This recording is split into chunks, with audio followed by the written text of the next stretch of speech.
Salam əziz izləyicilər, bu videoda hədəf quizlərindən 22-cisini izah edəcəm. Azotlu üzvü birləşmələr adlanır quizimiz. Anilin hansı maddələrlə reaksiyaya daxil olur soruşulur. İlk sualda biz öncə anilinin nə olduğunu, hansı xassələr daşıdığını bilməliyik. Anilin fenilamindir, daha doğrusu NH2. Yəni C6H5NH2 şəklində də yaza bilərik. Amin benzol da deyə bilərik adına. Bromlu suyla bəli reaksiyaya daxil olur. Bromlu suyu rəngsizləşdirir deyə bilərik. Nəticədə alınır 2, 4, 6 tribrom anilin. Kalium hidroksidlə reaksiyaya girməz. Niyə? Çünki anilin özü də əsasi xassəyə malikdir. Kalium hidroksid də əsasi xassəyə malikdir və eyni xassəyə malik olan maddələr arasında reaksiya əsasən getmir. Həmçinin amonyak da əsasi xassəyə malikdir deyə reaksiya getmir aralarında. Oksigenlə reaksiyaya daxil olacaq. Yanmasından alınacaq azot, karbon qazı və su. Yəni anilin plus oksigen bu maddələr alınacaq. Xlorid turşusu ilə də reaksiyaya gedəcək. Çünki xlorid turşusu adı üstündə turşu xassəlidir. Əsasi xassə ilə turşu xassə əks xassələr olduqlarına görə aralarında reaksiya baş verəcək və belə bir maddə alınacaq. C6H5NH3 xlor. Belə bir duz alınacaq. 1, 4, 5 D variantı doğru cavabdır. İkinci sual, reaksiyaya daxil olan maddələr glisin və 3-amin propan turşusudur. Əmələ gələn dipeptidin nisbi molekul kütləsini tapmalıyıq. Deməli, dipeptid nə deməkdir dipeptid? Glisin plus 3-amin propan turşusu arasında baş verən bu reaksiyadan bir dipeptid alınırsa 1 molda su alınmalıdır. Yəni, əgər başlanğıcda reaksiyaya girən amin turşusu 2 moldursa, alınan su 1 mol olacaq. Yəni, başlanğıcda olan amin turşularının mol miqdarından 1 mol az su alınır. Məsələn, 1000 mol amin turşusu reaksiyaya girirsə, polikondensləşmə reaksiyasına girirsə, buradan 999 mol su alınacaq. 1 mol suyun emeri nə qədərdir? 18-dir. Əgər glisinin emeri 75-dirsə, 3-amin propan turşusunun emeri 89-dursa, dipeptidin emerinə də x desək, olacaq 75 plus 89 bərabərdir. X plus 18. Yəni, maddə kütləsinin saxlanması qanununa əsasən biz bunu deyirik. Buradan x bərabərdir 75 plus 89 çıx 18-ə. Yəni, 75 o da 71 olur 146. Cavab A variantı olacaq. 3-də deyir, natrium hidroksid və mis-2 sulfatın köməyi ilə zülallarda hansı qrupu müəyyən etmək olar? Peptid qrupunu. Tünd bənövşəyi. Yox. Bəli. Hansı rəng alınırdı? Tünd bənövşəyi rəng alınacaq. Bəli. Peptid qrupunu təyin edirik. Nitratla nəyi təyin edirik? Nitratla benzol qrupunu təyin edirik. Sarı rəng alınır. Natrium hidroksid və qurğuşun 2 asetatla da kükürdü təyin edirik. Qara rəng alınır. 4-cü sualda nə soruşur? X maddəsinin nə olduğunu bilməliyik. Baxın, reaksiyaya daxil olan maddələr nədirlər? Amin turşularıdır. 2 mol glisindən nə alına bilər? Dipeptid alına bilər. Yalnız 2 doğru cavabdır. Nə mürəkkəb efir deyil, nə yağ deyil. Dipeptiddir. 5-ci sual, glisin üçün nə doğrudur? Glisin amin turşuların ilk nümayəndəsidir. Formulu bu cür. Karbonun oksigeni olan kütlə nisbəti 3/4'dür. Baxaq, 2 karbon var. Bu 24'dür. 2 oksigen var. Bu da 32'dir. 24, 32. 8'e ixtisar eləsək 3/4 alınacaq. Bu doğrudur. Ümumilikdə molekulunda karbon atomlarının 7 hibrid orbitalı var deyir. İki dənə karbon var. Biri sp3 hibridləşməyə malikdir. Biri sp2. sp3 hibridləşməyə malik olan karbonun 4 hibrid orbitalı var. O birinin də 3 hibrid orbitalı var. Deməli, ümumilikdə həqiqətən də karbonların 7 hibrid orbitalı var. Anilinlə dipeptid əmələ gətirir deyir. Anilin amin turşusu deyil. Anilin amindir. Xeyr, anilinlə dipeptid əmələ gətirə bilməz. Səhvdir bu. 1 və 2 doğrudur. Yəni D variantı doğrudur. 6-da deyir, metil amin üçün hansı ifadələr doğru deyil? Metil amin, aminlərin ilk nümayəndəsi. Xlorid turşusu ilə metil amonium xlorid əmələ gətirir. Bəli, üstünə xlorid turşusu gəlsək, CH3, NH3, xlorid alınacaq. Doğrudur. Amonyaka nisbətən zəif əsasdır. Xeyr, bu səhvdir.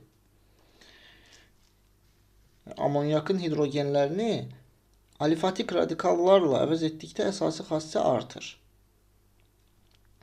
Suda məhlul lakmusun rəngini qızardırmı? Yox, göyərdəcək. Çünki əsası xassəyə malikdir. 2 və 3 doğru deyil, yəni C variantı doğru cavab olacaq. 7-də deyir, maddələrin əsası xassələrinin artması sırasını göstərin. Amonyakı yazaq bura. Belə bir qaydanı yadda saxlayın. Bayaq da dedik. Amonyakın hidrogenlərini alifatik radikallarla əvəz etdikdə əsası xassə artır. Aromatik radikallarla, məsələn fenil radikalı ilə əvəz etdikdə əsası xassə azalır. Etilamin amonyakdan daha güclü əsası xassəyə malikdir.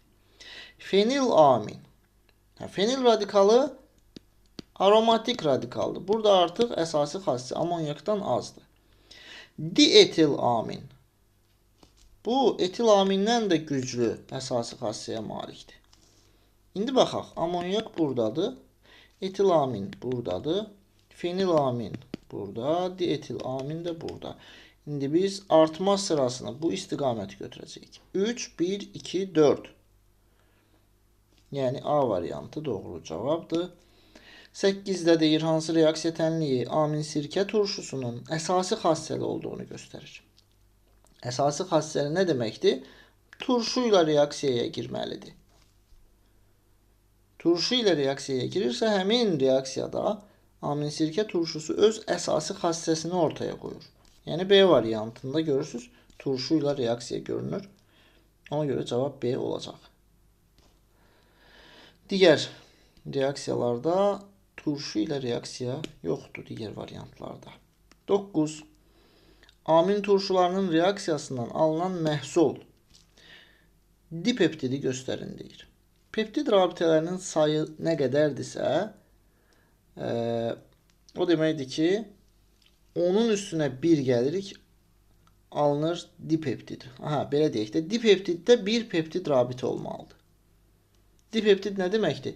2 amin turşudan yaranır dipeptid və bu reaksiyadan 1 mol su alınır. Əmələ gələn zəncirdə, yəni dipeptiddə olacaq suyun mol sayı qədər peptid rabitəsi. Bir peptid rabitəsi var.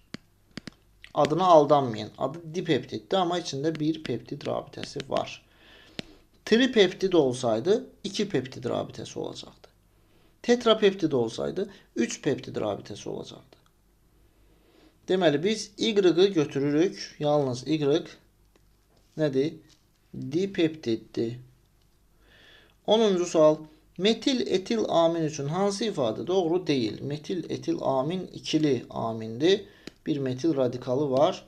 Bir etil radikalı var. Ortada da NH. Qaz halındadır mı? Bəli. İlk nümayəndələr qaz halındadır. Birli amindirmi? Xeyr. İkili amindir. Əsası xassəlidirmi? Bəli. Bütün aminlər əsası xassəlidir. Xlorid turşusu ilə reaksiyaya təbii ki, daxil olacaq. Çünki əsası xassəlidir. Havada yanırmı? Bəli.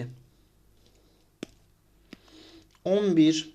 Amin turşunun polikondensləşməsindən 30,2 qram tetrapeptid və 5,4 qram su alınır. Amin turşunun nisbi molekul kütləsini hesablayın. Baxın, əgər tetrapeptid alınıbsa, 4 mol amin turşusu polikondensləşmə reaksiyasına daxil olub. Bu zaman tetrapeptidlə yanaşı bir də nə alınmalıdır? 3 mol su alınmalıdır.